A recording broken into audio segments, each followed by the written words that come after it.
Bismillahirrahmanirrahim. Assalamualaikum warahmatullahi wabarakatuh. Waalaikumsalam warahmatullahi wabarakatuh. Alhamdulillahirrahmanirrahim. Jumpa lagi dulur-dulur ya bersama kami di Gerbang Misteri Mbah Eko.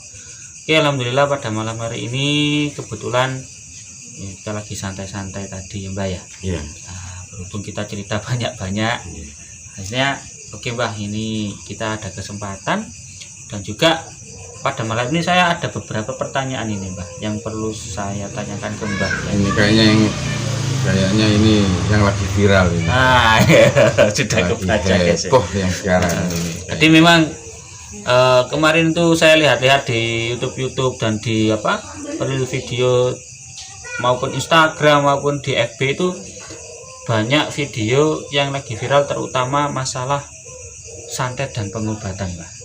Nah, mungkin dulur-dulur juga sudah tahu ya maksud saya ya. Jadi gini Mbah, ini ada beberapa pertanyaan yang mungkin akan saya tanyakan kepada Mbah berhubungan dengan hal santet itu sebenarnya seperti apa sih Mbah? Ada atau enggak? Ada atau enggak? Oke, sebelumnya saya ucapkan dulu Assalamualaikum warahmatullahi wabarakatuh. Dulur Gerbang Misteri Mbah Eko dimanapun berada, hal yang dibicarakan sangat penting dan memang sangat berkaitan dengan kejadian beberapa hari yang lalu yang lagi heboh, terutama tentang pergaiban dari salah satu seorang pesulap dan satunya lagi seorang spiritual. Entah benar atau tidaknya walam ya. Cuma ada beberapa hal yang perlu saya sampaikan, bahwa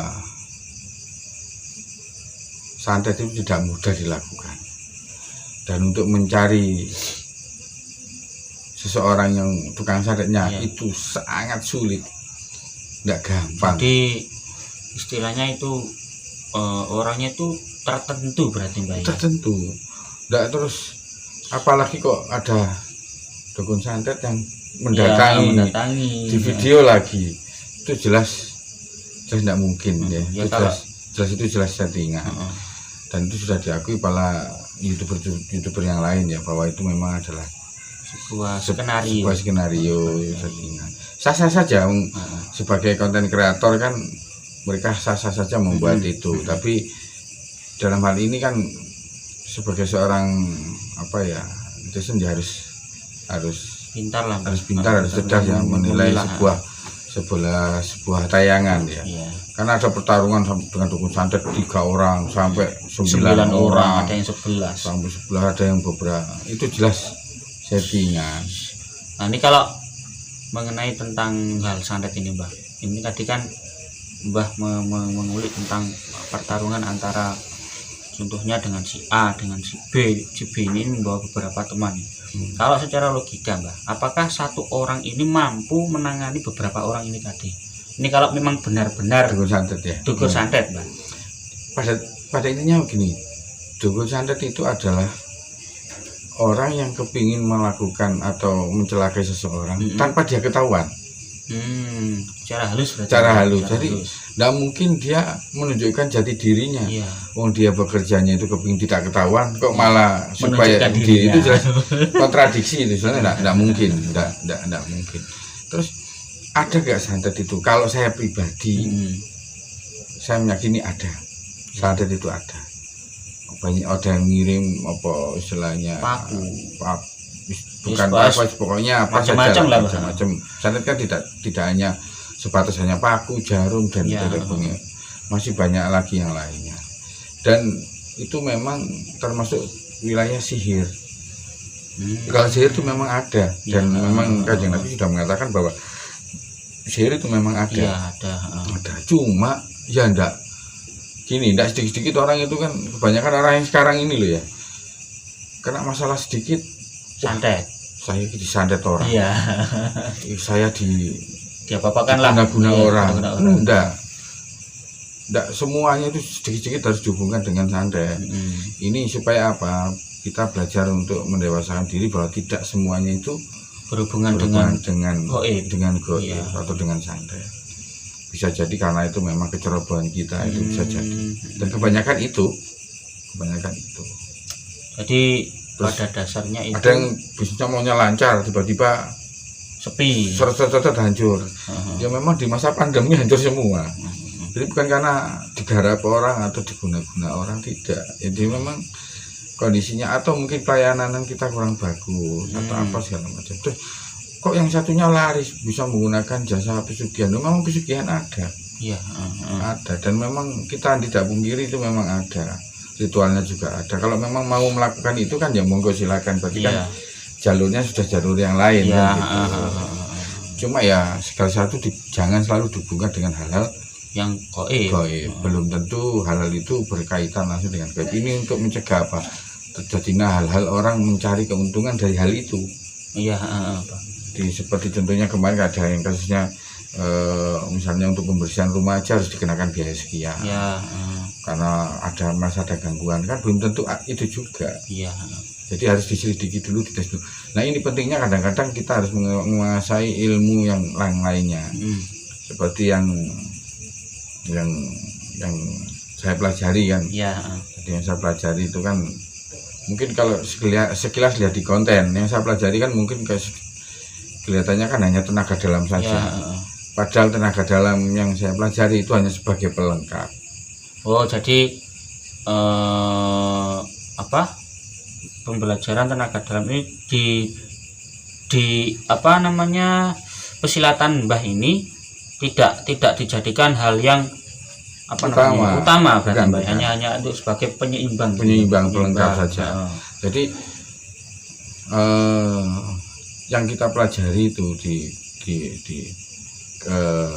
perguruan saya, yang saya geluti itu sebetulnya adalah bela diri pencak silat. Tapi bela diri pencak silat yang kita tekuni ini, yang pertama adalah memang kita pelajari adalah karate. Kita pelajari juga jujitsu, kita pelajari juga pencak silat. Jadi tiga ini digabung jadi satu. Kenapa? Kalau di karate itu kan kita ketahui di dunia ini karate itu kecepatan dari tendangan, kecepatan pukulan kan. Karate itu memang diakui. Pukulan dan tendangannya itu sangat cepat. Karate. Terus yang kedua jujitsu. Kita tahu bahwa pertarungan MMA, pertarungan umum itu terutama terutama juara-juara itu menangnya kan dengan pakai jujitsu, pakai teknik jujitsu. Terus di pencak silat apa yang kita pelajari? Pertama, pencak silat kan memang seni bela diri Nusantara. Jadi bela diri asli dari Indonesia. Jadi intinya dilestarikan. Dan kelebihan dari pencak silat itu langkah silat itu sangat sulit diprediksi. Nah itu kelebihannya di situ. Nah ini kalau dimiskan itu menjadi sesuatu yang luar biasa. Saya ini sebetulnya sebagai seorang pelatih pencak silat. Jadi saya melatih teknik karate, melatih jujitsu, juga melatih pencak silat. Nah di perguruan kami ada lagi namanya untuk melengkapi itu adalah pelajaran tenaga dalam pernafasan murni. Jadi memang tidak pakai amalan-amalan atau ritual-ritual tertentu, tidak. Itu pun dipelajari setelah tingkatan sabuk biru ke atas. Jadi setelah warga, setelah warga dipelajari. Nah pernafasan tenaga dalam ini untuk yaitu tadi kaitannya. Jadi sebagai seorang pendekar kan harus menguasai baik secara fisik, dari menguasai pertarungan baik secara fisik maupun pertarungan secara goib. Jadi secara spiritual, istilahnya begitu. Jadi sebagai pelengkap. Jadi kalau memang ada hal-hal yang sekiranya memang kan tidak semuanya berbau fisik. Kan ada yang secara goib. Untuk mendeteksi ini benar atau tidak, itu kita pakai tenaga dalam itu. Ini benar disebabkan karena goib atau tidak. Jadi intinya yang halus ya musuhnya juga halus.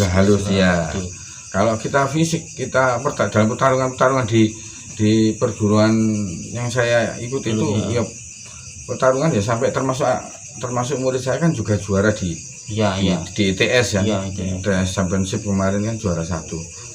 Itu kan memang kita didik untuk pertarungan fisik. Iya. Ya, pertarungan fisik. Dan kalau memang pertarungan itu butuh fisik, kita memang taruhnya secara fisik. Tapi kalau memang dibutuhkan itu secara goib, maka kita menggunakan yang tenaga dalamnya.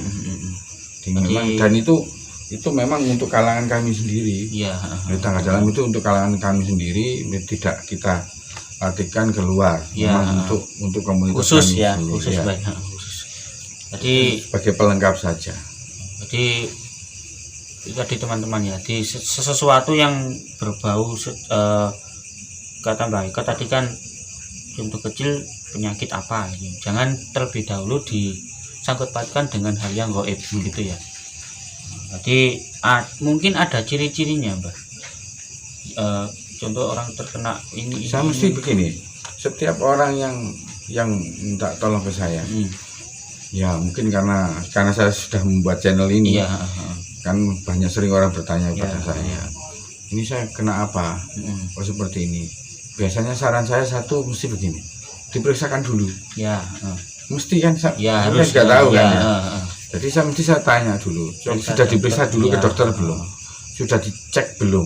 Apa istilahnya? Ada penyakitnya atau tidak? Ada penyakitnya atau tidak? Kalau enggak, kalau perlu ya di CT scan, jadi biar tahu penyakitnya apa. Kalau memang betul-betul dari pihak dokter, pihak analisis kesehatan menyatakan tidak ada penyakitnya, nah baru nanti kita lakukan secara spiritual, secara spiritual. Mungkin ada gangguan-gangguan dari makhluk gaib ya. Bisa jadi seperti itu, karena tapi itu pun sudah melalui pemeriksaan kesehatan. Ada tahapnya gitu ya. Jadi tidak harus di. Nah, terus begini juga, bahwa tidak ada satu manusia pun yang bisa menyembuhkan sakitnya orang. Ya itu harus digarisbawahi. Tidak ada satu orang pun yang bisa menyembuhkan kecuali atas izin Allah, dan yang menyembuhkan ya hanya Allah. Ya kita dimintai bantuan ya sebatas sama-sama mendoakan, sama-sama membantu. Masalah kesembuhan semuanya datangnya dari Allah. Gampangnya kita itu hanya sebuah apa ya Mbak ya, pintu lah gambarnya gitu Mbak, jembatan gitu lah. Oke ya teman-teman tadi. Ini ada satu lagi yang perlu saya tanyakan Mbak, tentang metode pengobatan ini Mbak. Kemarin yang lagi viral kan ya, sebenarnya bukan kemarin, dulu juga ada. Jadi pengobatan penyakit apa gitu Mbak ya, nanti dipindahkan ke telur, nanti ada apanya gitu.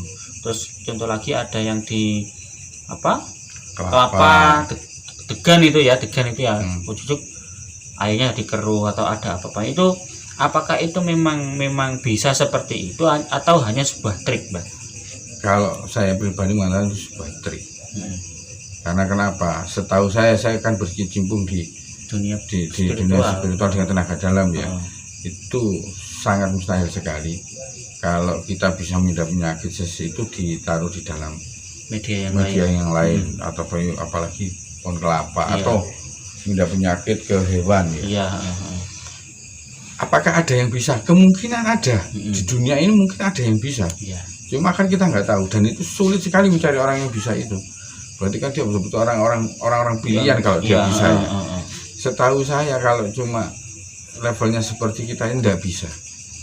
Apalagi ditaruh di kelapa. Jelas kelapanya itu pasti dibolongi dulu. Jelas. Terus diganti isinya, ditempeli lagi.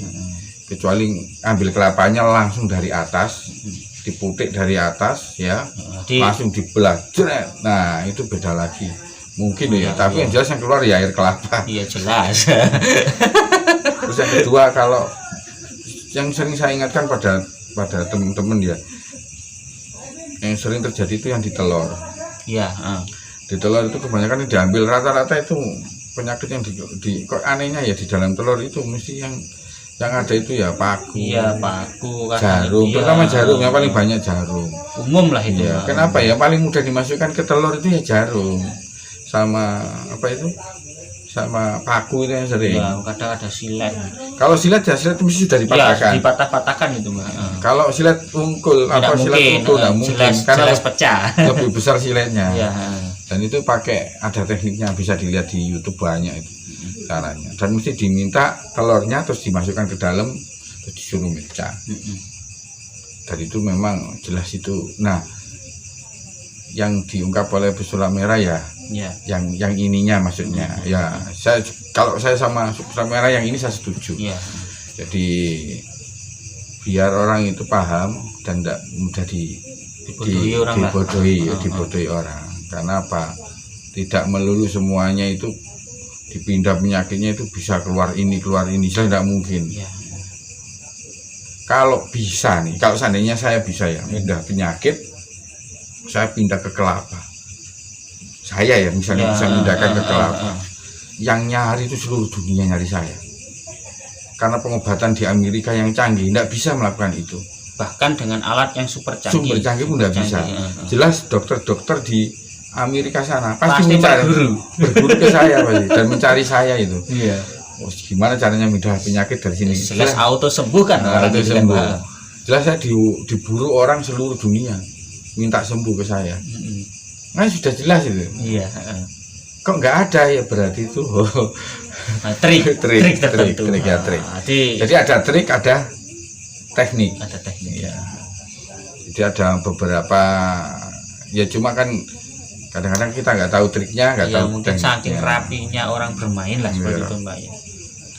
Jadi ya kepada subscriber Gawam Himeko ya tadi terus berarti belajar ilmu tenaga dalam itu enggak ada manfaatnya Mbak? Ya ada manfaatnya, pasti ada manfaatnya. Semua ilmu di dunia dipelajari pasti ada manfaatnya. Kalau kita lakukan dengan baik.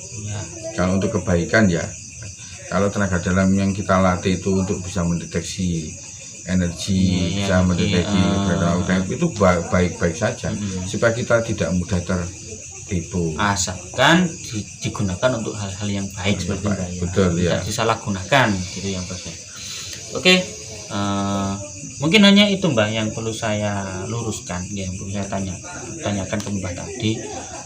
Saya bertanya seperti ini supaya agar teman-teman subscriber kita ini juga tahu, oh jadi seperti ini loh, santet itu seperti ini, pengobatan itu sebenarnya seperti ini. Jadi semua itu yang ada di dunia ini ya terkadang itu tidak semuanya benar seperti itu Mbak ya. Kita harus hati-hati juga. Kita harus tetap hati-hati. Tetap kalau memang sakit periksa dulu ke dokter.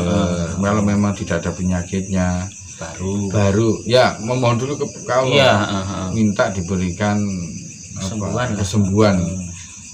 Mau lewat dari mana aja kesembuhan itu kan Allah nanti yang ngatur. Ya, seperti itu. Kalau agamanya lain ya mintalah kepada Tuhannya masing-masing. Insya Allah intinya sama. Oke ya, Kekes ya, itu tadi mungkin hanya sedikit tentang yang perlu kita luruskan pada malam ini. Edukasinya mungkin hanya itu saja. Mungkin di lain hari kita akan bahas hal-hal yang lain. Mungkin barangkali dari teman-teman subscriber juga ingin bertanya mengenai hal-hal ya apalah, semua boleh ditanyakan, itu sah-sah saja Mbak ya. Dan insya Allah kami akan berusaha untuk menjawabnya, asalkan itu pertanyaan yang baik ya guys ya, tadi tidak ada unsur yang menjelek-jelekan atau apa sebetulnya. Oke. Sekian dari kami, tetap saksikan Gerbang Misteri Mbak Eko. Selamat berjumpa kembali di lain waktu. Jangan lupa like, komen, share, dan subscribe, karena subscribe itu gratis ya. Dan kita akan berusaha untuk memberikan edukasi yang lebih baik lagi untuk teman-teman semua.